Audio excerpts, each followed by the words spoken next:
সুপ্রিয় ভিউয়ার্স, বরাবরের মতো স্বাগত জানাচ্ছি নতুন আরেকটি ভিডিওতে। আজকের এই ভিডিওতে আমরা যে বিষয় সম্পর্কে আলোচনা করব সেটি হচ্ছে এইচএসসি বিএমটি দ্বাদশ শ্রেণীর হিসাব বিজ্ঞান নীতি ও প্রয়োগ থেকে আমরা একটি অঙ্ক আলোচনা করব বেতন এবং মজুরি অধ্যায় থেকে।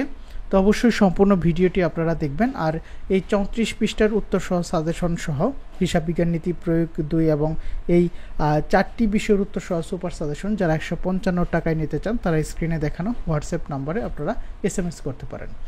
তো আমাদের হিসাব বিজ্ঞান নীতি এবং প্রয়োগ থেকে আশা করি আপনারা থিওরিগুলো কমন পাবেন এবং সেই সাথে অঙ্কগুলোর জন্য অবশ্যই আপনাকে সাজেশনের পাশাপাশি মূল বই পড়তে হবে। তাই যারা এই 4টি বিষয়ে সাজেশন নেবেন তারা 155 টাকায় নিতে পারেন। এর জন্য হোয়াটসঅ্যাপ নাম্বারে আপনারা SMS করতে পারেন। তো চলুন আর কথা বাড়াবো না, আমরা সরাসরি চলে যাব আজকের মূল ভিডিওতে।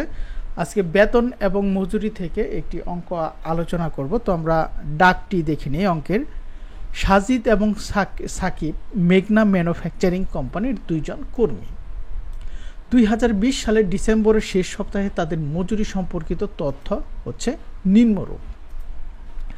তো দুই একটি বেতন এবং মজুরি অঙ্ক করে আপনি কিন্তু বেতন এবং মজুরি সম্পর্কে জানতে পারবেন না। অবশ্যই ভালোভাবে আপনার মূল বই থেকে আরও বেশি বেশি অঙ্ক প্র্যাকটিস করতে হবে। এখানে আপনাদের নমুনা হিসেবে একটি অঙ্ক আলোচনা করছি। তো আমরা এখানে 2টি বিষয় দেখব, অর্থাৎ এখানে কতজন কর্মী রয়েছে সেটি আমরা দেখে নেব এবং কত সালের ডিসেম্বরের শেষ সপ্তাহে মজুরি সম্পর্কিত আমাদের দেখতে হবে। এখানে কোন সপ্তাহের কথা বলা হয়েছে এবং সেই সাথে আপনার কোন মাসের কথা বলা হয়েছে সেটি অবশ্যই আপনাকে এখান থেকে দেখে নিতে হবে। তো সপ্তাহটা আমাদের জন্য ইম্পর্টেন্ট না, আমাদের কোন মাসের জন্য মজুরি নির্ণয় করতে হবে সেটি আমাদের অবশ্যই এখান থেকে দেখে নিতে হবে। তো আমরা প্রথমে যেভাবে ঘর তৈরি করব সেটি এখানে দেখে নিই। প্রথমে আমরা কোম্পানির নামটি লিখব। এখানে যে কোম্পানির নামের কথা বলা হয়েছে সেই কোম্পানির প্রশ্নে যেভাবে আসবে সেই কোম্পানির নাম। ডিসেম্বর মাসের শেষ সপ্তাহে, এখানে কিন্তু মাসের কথা বলা হয়েছে, ডিসেম্বর মাসের শেষ সপ্তাহে। এরপর আমরা মজুরি বিবরণী যেহেতু নির্ণয় করব, তো মজুরি বিবরণী এখানে বাম পাশে হচ্ছে মাস ডিসেম্বর এবং ডান পাশে হচ্ছে সাল। তো মাস, সাল এবং এখানে কোম্পানির নাম এগুলো কিন্তু আপনার ডাকের মধ্যেই দেওয়া থাকবে। তো এখানে মানুষ হচ্ছে 2 জন, অর্থাৎ কর্মী সংখ্যা 2 জন, যেমন সাজিদ এবং সাকিব। তো আমরা প্রথমে ক্রমিক নং দিব 1 নং 2 নং। এখানে যদি আরও বেশি কর্মী থাকে সেক্ষেত্রে আমরা 3 নং 4 নং দিতে পারবো, বা যেভাবে আপনার ক্রমিক নং থাকবে অর্থাৎ যেগুলো প্রশ্নে যে মানুষেরগুলো কথা বলবে সেই ক্রমিক নং হিসেবে এখানে ক্রমিক নং দিতে হবে। তো কর্মচারীর নাম আমরা দিয়ে দিলাম সাজিদ এবং সাকিব। তো এখন আমাদের যে ঘর তৈরি করতে হবে সেটি হচ্ছে উপার্জন এবং কর্তন, এই 2টি ঘর প্রথমে আমাদের করতে হবে। এরপর নিট মজুরি, প্রদান চেক নম্বর, তারিখ সহ প্রাপকের স্বাক্ষর। তো এখন উপার্জনের মধ্যে আমরা কি কি ঘর তৈরি করব এটি প্রথমে দেখার জন্য আমাদের দেখতে হবে উপার্জনগুলো কি কি রয়েছে। তাহলে মূল মজুরি এটি হচ্ছে উপার্জন, মহার্ঘ ভাতা উপার্জন, যাতায়াত ভাতা মূল মজুরির উপার্জন, চিকিৎসা ভাতা, ওভারটাইম এগুলো হচ্ছে আমাদের উপার্জন করে। আর কর্তনের মধ্যে রয়েছে অগ্রিম মজুরি কর্তন, ভবিষ্যৎ তহবিলের জন্য চাঁদা যেহেতু দিতে হয় সেক্ষেত্রে এটি চলে যায়, তাই এটি কর্তন করতে হয় মূল মজুরি থেকে, এবং কল্যাণ তহবিলের চাঁদা কর্তন। তাহলে এখানে আমরা দেখতে পাচ্ছি 1, 2, 3, 4 এবং 5, এই 5টি হচ্ছে আমাদের উপার্জন। তাহলে আমরা দিয়ে দিব মূল মজুরি, মহার্ঘ ভাতা, যাতায়াত ভাতা, চিকিৎসা ভাতা, ওভারটাইম 1, 2, 3, 4, 5 এবং মোট উপার্জন আরেকটি ঘর করতে হবে। আর কর্তন সমূহের আমরা একটু দেখে নেই। অগ্রিম মজুরি কর্তন 1 নাম্বার ঘর, ভবিষ্যৎ তহবিলের চাঁদা মূল মজুরি 2 নাম্বার ঘর এবং কল্যাণ তহবিলের চাঁদা কর্তন 3 নাম্বার ঘর। আরেকটি ঘর আমাদের করতে হবে মোট কর্তন। তাহলে এটি বোঝা গেল আমাদের কি কি ঘর করতে হবে। এরপর আরেকটি ঘর, সেটি হচ্ছে নিট মজুরি কত টাকা থাকলো এবং প্রদত্ত চেক নং এবং প্রাপকের স্বাক্ষর। তো এখন আমরা দেখে নিই এই অঙ্কগুলো, অর্থাৎ এই টাকার অঙ্কগুলো আমরা কিভাবে এখন ব্যবহার করব। তো অবশ্যই আপনাদের এখানে দেখতে হবে মূল মজুরি কত দেওয়া রয়েছে। মূল মজুরি সাজিদ পায় 6,000 টাকা, সাকিব পায় 5,000 টাকা।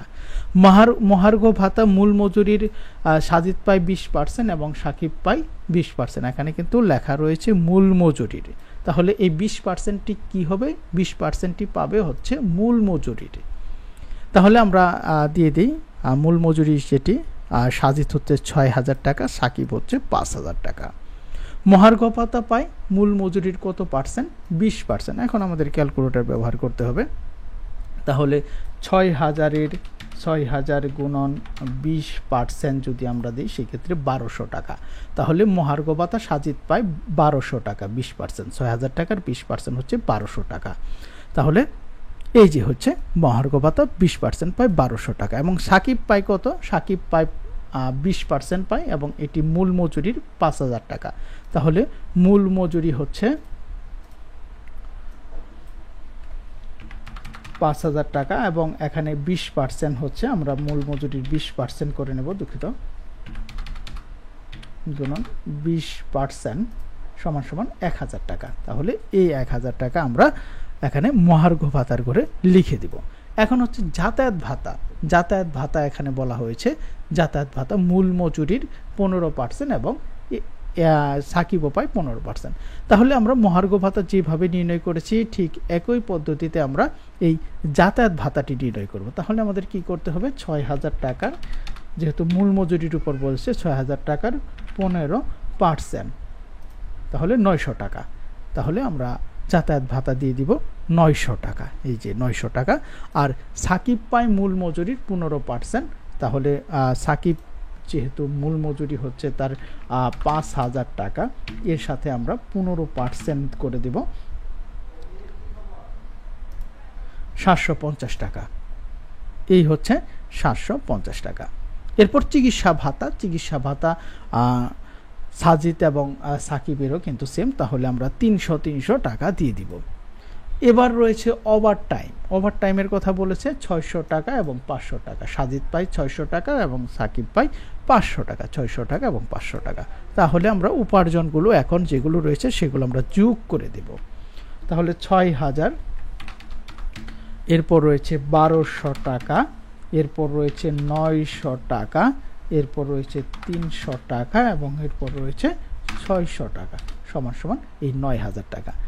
একইভাবে আমরা সাকিবের যে টাকাটি সেটিও যোগ করে দেব।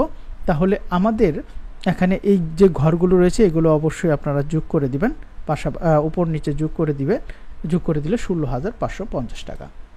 তো এই ঘরের অর্থাৎ উপার্জনের যে ঘরগুলো রয়েছে সেই ঘরের কাজ কিন্তু আমরা শেষ করেছি, অর্থাৎ এইগুলোর কাজ আমরা শেষ করেছি। এখন আমরা দেখব কর্তন। কর্তনের ব্যাপারে কি বলা রয়েছে আমরা একটু দেখে নেই।